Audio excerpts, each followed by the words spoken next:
Hey guys, how are you? Okay, so I know I promised another video, and so I'm back in the car representing Old Bridge, New Jersey today. I'm missing all my friends and family in New York and New Jersey, and I just wanted to give them a little shout out. But anyway, so today I wanted to talk about something. So basically, it's once you get clean, or not even that, once you admit to yourself that you have a problem, like, what do you do next? Like, what now? So I just wanted to make a video to let people know their options.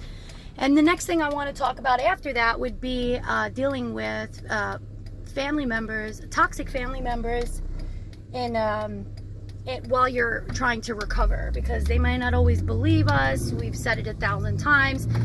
How do we deal with these people that, you know, we have to deal with? It's not like we could just get rid of them. So, all right, so the first thing is options. Okay, when I was first getting clean, I had enough of feeling like all I did, my whole world revolved around when I'm going to get my next bundle of dope, how I was going to get my next bundle of dope, how am I going to get the money. I know we've all been there where, you know, you've done some fucked up shit to get your shit. So I got sick of it, and I wanted to know what to do. It was Sunday night. I'll never forget it. Sunday night, and I said to my husband, I can't keep doing this.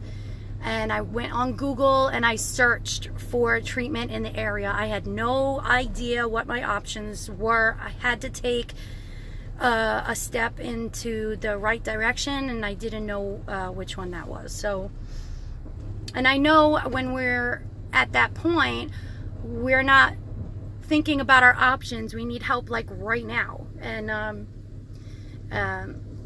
all right, so what I personally did was I Googled treatment in the area. I found a methadone clinic that was, you know, a 5-minute drive from my house. But it's not always that easy for everybody. I happened to live in New Jersey at the time where the epidemic was just, where there's still an epidemic. It's just incredible amounts of people that are dealing with addiction. So it was easy for me, but it's not easy for everybody. So that's why I take time out of my day and my family to help people find treatment in or around their areas. So, okay, so what now? So yeah, you can Google, but you have to think to yourself, do you want a medicated assisted treatment? Is this right for you? And you cannot go off of what everybody else says and does, because you're going to hear lots of people saying, oh, well, if you're on methadone or Suboxone, that's not really being clean. And that's not true. It's not true at all. You know, I just put my phone down. There's a cop. So you can't go by what people say. You have to do it for yourself. And nobody else is the one that's struggling with this issue. So you have to do what you have to do as the person looking for treatment. So you have to also ask yourself if you would like inpatient or outpatient treatment. Now that's really difficult too, because if you're like me, where you have children and a family that you have to support, you can't go through with that detox, those withdrawals, and still take care of your family. So that's why when people look at me like, hey, you know, you're still not clean, you're on methadone, and I'm like, well, fuck you. What was I supposed to do? Are you gonna come here taking care of my kids while I'm sick in bed for God knows how long? No. Well, you know, what about men that work and provide for their families? Yes, they fucked up, but now they want to fix it. So how do you do that? Can you sit in bed for weeks at a time? Or go to an inpatient to detox for a week? You know, a lot of us live paycheck to paycheck, and that's not always possible. It's just ridiculous that nobody takes time out to understand. Ass fucking hole. Okay, so nobody takes the time out to understand that not everybody has the same options in their life and the same, you know, thing that they're going through. So get yourself on Google or find somebody that can help you. I do it all the time. You need help finding treatment in your area. I don't care where you're from. I'll help you do it. My phone number is 347 722-5022. You can email me at recoveryrealness247@gmail.com. You can text me on that phone number, and I'll help you find treatment. I will, because I've done it before, and I'll do it again.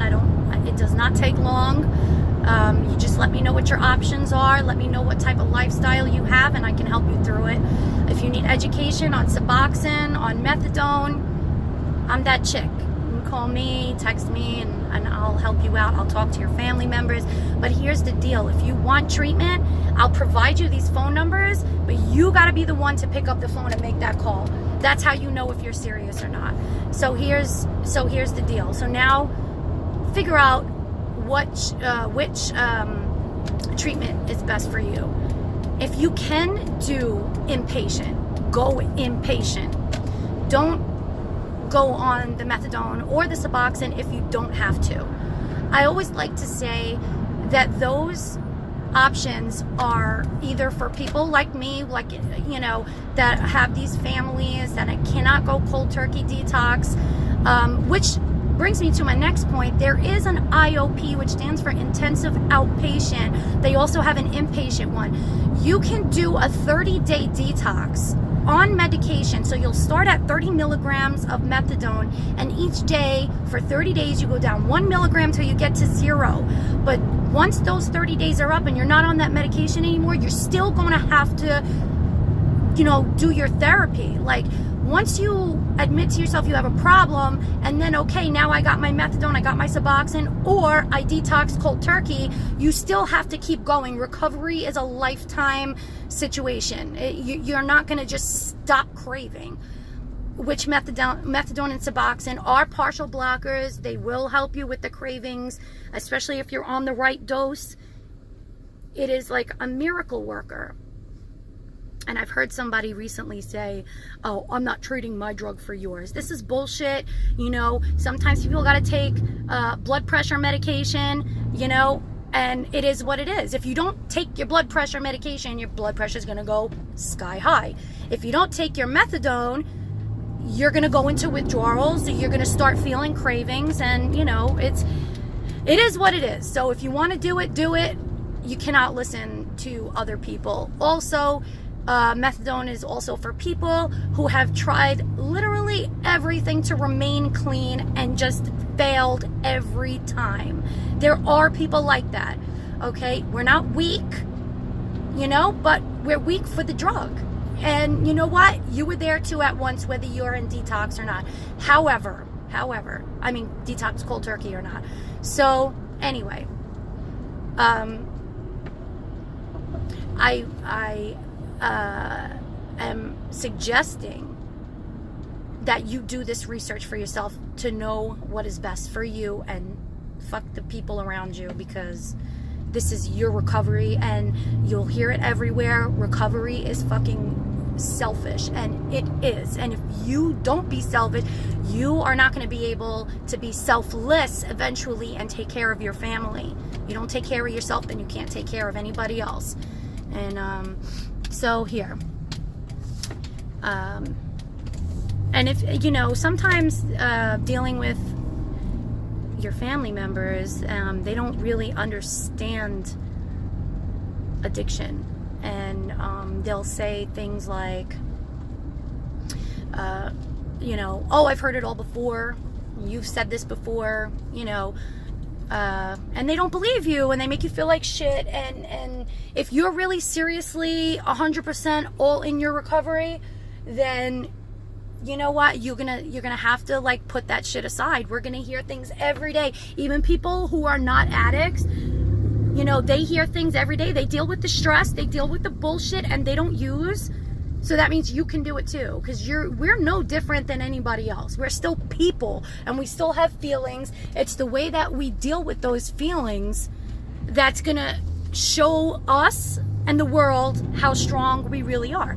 So, and the main thing is showing yourself how strong you are, because sometimes you have these people in your life that no matter what you say, no matter what you do, no matter what you show them, they're still going to look at you like you're garbage. you know, and it's people like that that you are gonna have to just remove yourself from.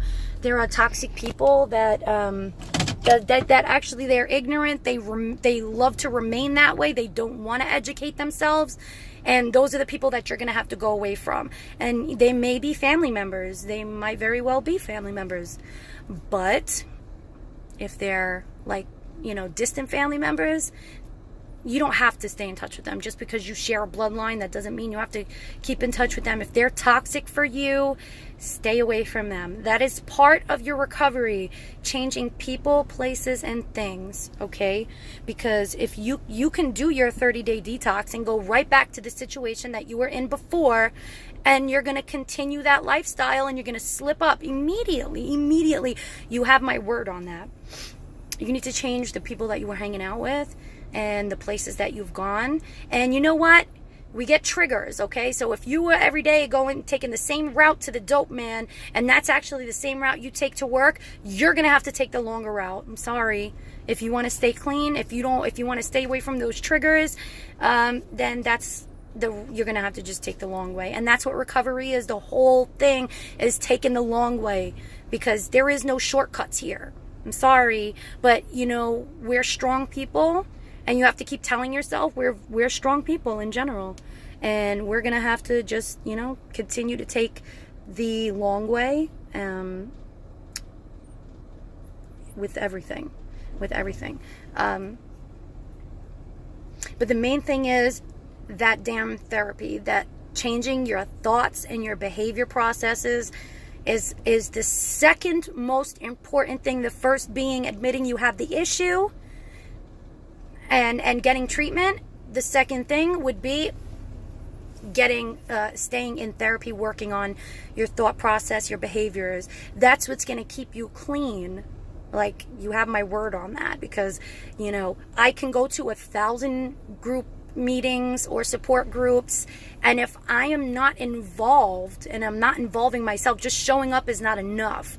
You have to be proactive and you have to get involved.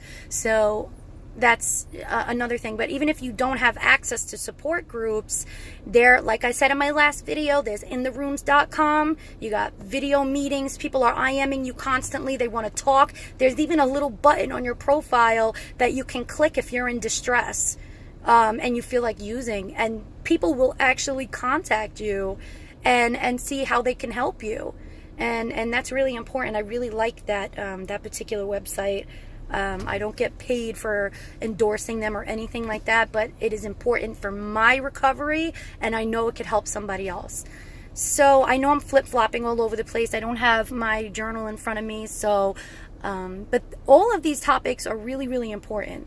So I don't know what the hell is in my hair, but all these topics are really important, and I'm really, really passionate about having, you know, getting people to understand that you, as a person, whether you're an addict or not, you're going to deal with people that that stress you out, that make you feel a certain way, or just rain on your parade. Like, you could be in a good mood, and just being around that negativity can rub off on you. So in order to fix that, you have to fix yourself. Like, you can't change other people and the way they act or react towards you and your lifestyle, but you can change yourself. You could change yourself for the positive, and just totally ignore those people. And there are absolutely friends and family members that you may love and adore, but they are subconsciously toxic to you. Maybe they don't realize it, but they are. You have to love those people from far away.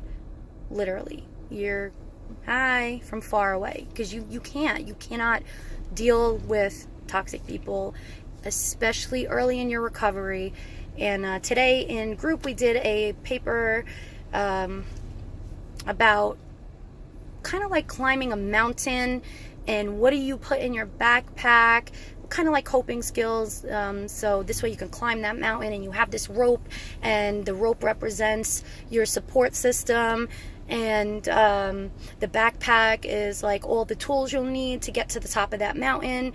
and there's bumps in the mountain, and that represents all the issues that we have throughout life. But at the top of that mountain, and it was really good, they had me going up until I got to the top of that mountain, and I seen that it said no more substance abuse issues, and I kind of like looked up and I was like, nah bro, like that's not how it works.